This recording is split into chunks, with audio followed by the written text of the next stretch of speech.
How's it going, everybody? Hope you're all having an amazing day. Today, we're going to be jumping into the Apex Legends patch notes. Do me a favor, ignore that little green screen blip right there. We're going to jump right into these patch notes here. I'm waking up a little bit late. I'm tired. I'm all over the place. I'm not even going to try bother fixing that. If this video helps you out at all, that help me out by hitting that like button. But let's go ahead and cut this plug and jump right on into these things. All right, so I'm going to skip all this, stuff. We already know what's going on with Revenant. Let's get into what changes are going to be happening. The following maps will be available for public matchmaking in the Battle Royale mode. So the map rotation is going to be Broken Moon, Kings Canyon, and Olympus. The ring update. Ring behavior across maps in Battle Royale has been updated with targeting tunings, including ring size, damage, and timings to several game phases to improve pacing in early and mid game. Here's an in-depth look. This is interesting. I didn't know they were doing this. Ring 1 has 10% increased radius per map, resulting in around 20% larger Ring 1 surface area. There's no other changes. Ring 2 damage is increased from 3 to 4 per tick. Ring 4 damage has been reduced from 20 to 15 per tick. Timing changes. This is a big one. Pay attention if you want to know what's going on with the timing changes here. Round 1, pre-shrink. Timing changes. These are some pretty important changes to pay attention to. Round 1, the pre-shrink time reduced from 90 seconds to 75. The shrink speed on small maps is reduced from 167 to 160, and the shrink speed on large maps has been reduced from 180 to 165. The shrink time standardized to around 260 seconds on each map. Pre-shrink time is reduced from 165 to 120 on round 2. Shrink speed reduced from 160 to 140, and shrink time is increased by right around 25 seconds per map. Round 3, they reduced the pre-shrink time to 90 seconds. Round 4, the pre-shrink time is reduced to 90 seconds. The shrink speed is reduced from 100 to 85, and the shrink time is increased from 40 to 50 seconds. Round 5, the pre-shrink time is reduced from 90 to 75 seconds, and the shrink speed is reduced from 50 to 40. Shrink time is increased from 40 to 50 seconds. So what it looks like they're doing here is they are reducing the time in between circles, but they are slightly slowing the amount of time that it takes for the circle to close. That's good. Sometimes it feels like in between circles closing, there is a lot of downtime. Ranked update. This is awesome. I'm excited to read through this one. Let's get into it.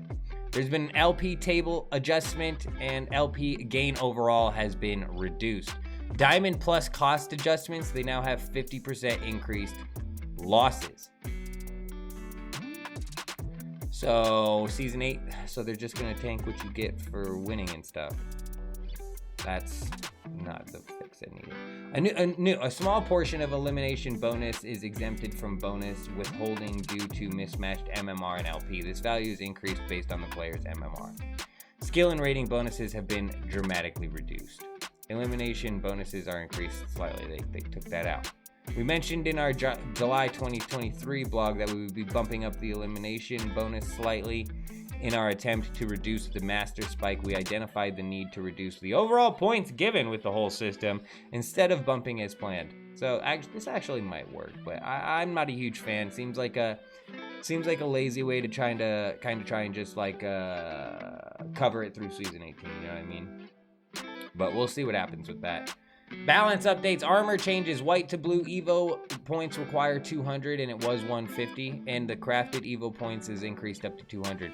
Fixed overflow damage on level up applies to the next tier. I didn't realize that was a problem, but there's a crafting rotation change as well. The Rampage and the R99 are leaving the crafter and back on the floor.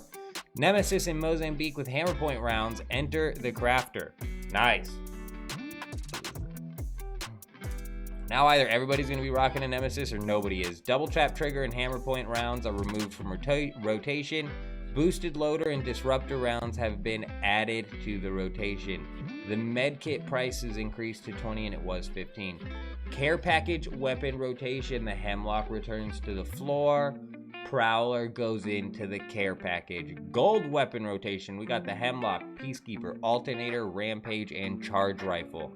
Loot spawn changes. We got blue and purple weapon attachment spawn rates reduced by 20%, and blue and purple armor spawn rates reduced by 30%. This might actually kill our land spot in, I forget what map it's called, but there's basically always a shield there.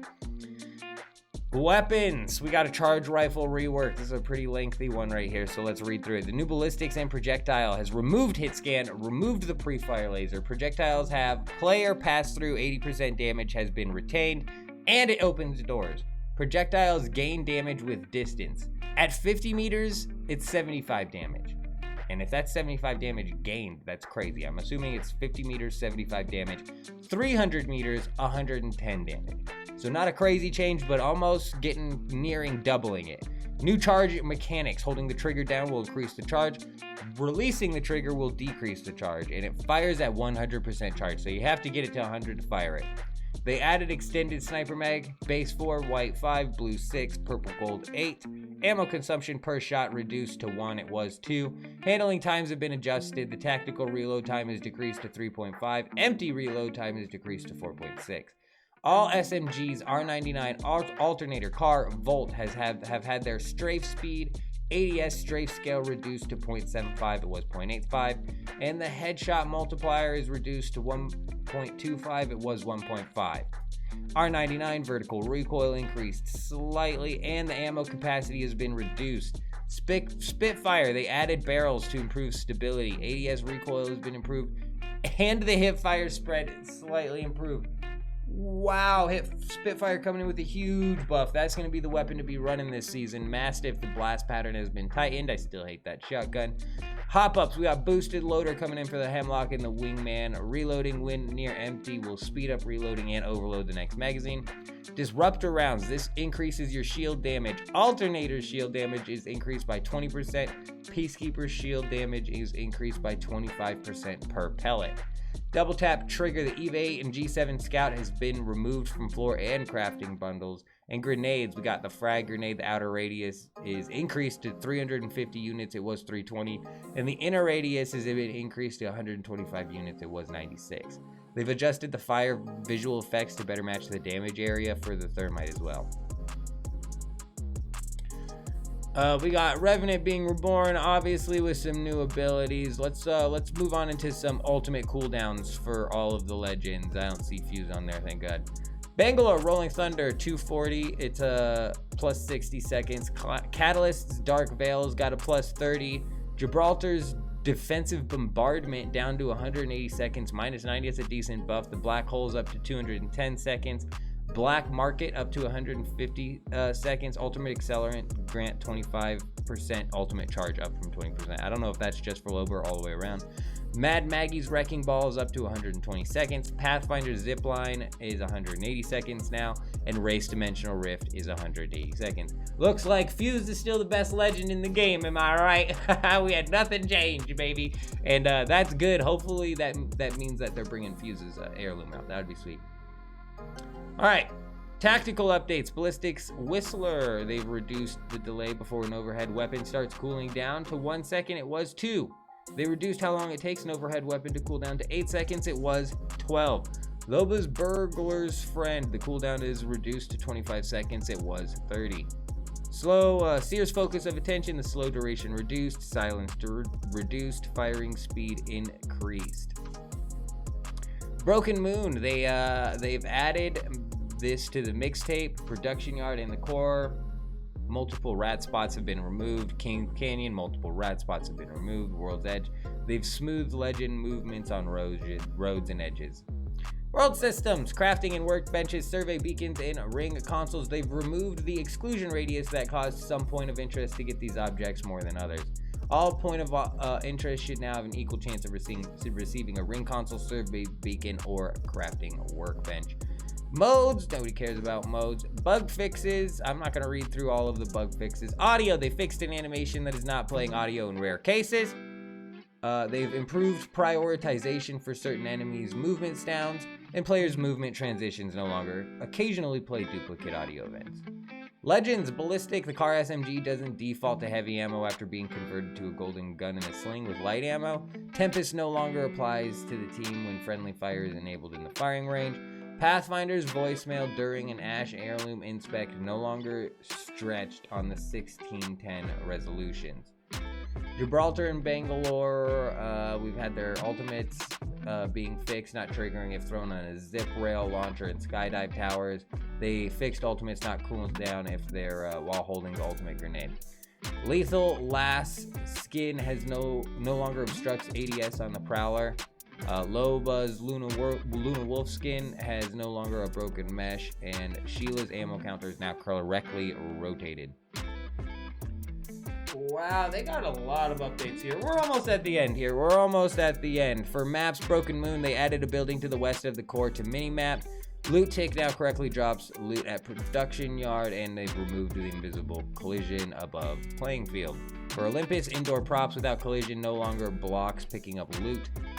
Modes firing range, ballistics whistlers no longer, dummies no longer occasionally shoot while set to inactive, and small doors audio and FX no longer heard and seen. Weapons! Leftmost ammo on squad member unit frames now represents their currently equipped weapon. L-Star low ammo indicator now only appears when the ammo is actually low. P2020 fixed high inaccuracy with the first shot using ABS. Quality of life, they got some things going on and we ain't gonna read through that. So there's a ton of changes they got coming into season 18. Nothing crazy, kind of really looks like they're just trying to dial it in here and get it nice and tight. And that's what I like, bro. That's what I like. That's what I prefer. Apex has been coming out for so long now. It's time to just dial it in, take a step back, stop dropping a legend every season, get it nice and tight. Let me know what you guys think about all of this down in the comments though. But that's all the information that I wanted to cover in this video. I'm already late on doing it. Go check me out over on Kick. We're gonna be streaming a countdown to the release of season 18 on kick.com/Fringe-Patriot-Gaming. Always a load of fun over there. But yeah, I hope you guys all have an amazing day. I'm out.